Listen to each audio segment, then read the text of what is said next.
So first item, number one, social relationships and health. The number one reason, I just gave a talk in the North End, the number one reason people live long is not because of food, not because of doing yoga, not because of exercise. From all the research, the number one reason is having social relationships, not being socially isolated.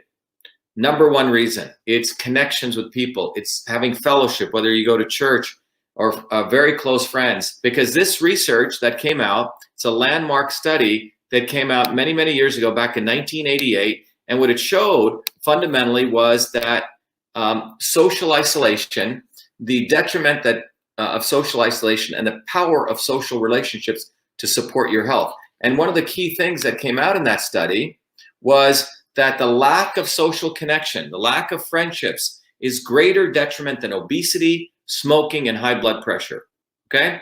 Greater than obesity, smoking, and high blood pressure, which, by the way, are pre-existing basic conditions which lead to your immune system being weakened. And in fact, if you look, a lot of the people dying from coronavirus, COVID-19, or for that matter, the flu, you have obese people, you have people who've been smoking, high blood pressure, they have weakened immune systems. But social connection, lack of social connection is worse than these three things. So just think about that.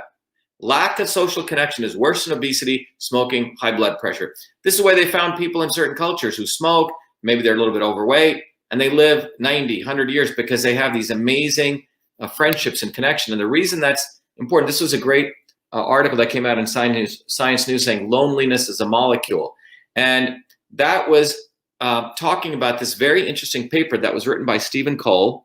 And this came out about 5 years ago, July of 2015. A great paper. If you can get it, I recommend people read it. I read through it several times, but it's called Myeloid Differentiation Architecture of Leukocyte, Transcriptome Dynamics and Perceived Social Isolation. So what, simply put, it's leukocytes are part of the immune system, and it's talking about the transcriptome dynamics. What that means is how at the cellular, at the genetic level, how the leukocytes are behaving in the presence of social isolation. So they did it on humans and macaque monkeys. And what they found was something quite fascinating.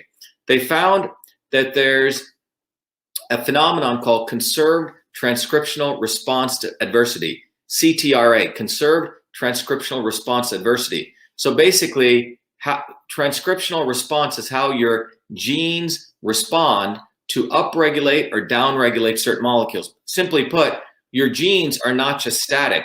Based on different inputs coming in, they will actually turn on certain genes or shut down certain genes. And what this described was that when people were socially isolated, that they upregulated inflammatory genes expression and they downregulated antiviral response, okay?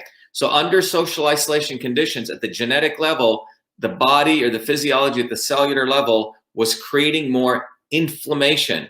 Inflammation is not good. It does not support immune health. And it was downregulating, as you can see here, antiviral response. Very, very powerful paper, very, very important paper that showed. So the first paper, 1988, was a landmark study that really showed behavioral attributes and connected to how people were behaving, in terms of obesity, smoking, etc. How that really lowered the immune system. This paper went down to the cellular level. So number one thing you can boost your immune system is friendships. And what we're doing with the social isolation stuff, social distancing, people wearing on masks, looking at each people all frightened, is one of the worst things they can do. So I hope you're getting this sense of what I'm saying, that I hope you're getting confidence just from this number one thing. The social isolation stuff is at the genetic level destroying our immune systems. It's increasing inflammation and it's lowering antiviral compounds.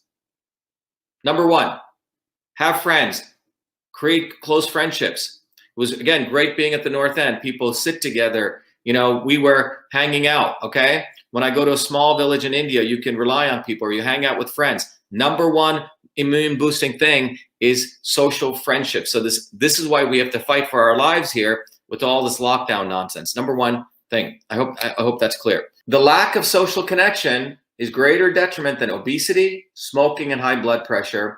You get more inflammation at the cellular level. You get less responsive immune system, less antiviral response. That's a summary of that.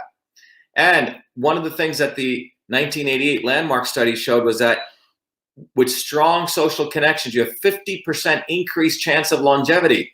You increase your probability of living longer by social connections. You strengthen your immune system. And the genes impacted by the loneliness code for immune function and inflammation. So basically what this means is that the genes, when you're socially isolated, code for decreasing your immune function and increasing inflammation. And with strong social connections, you recover from disease faster.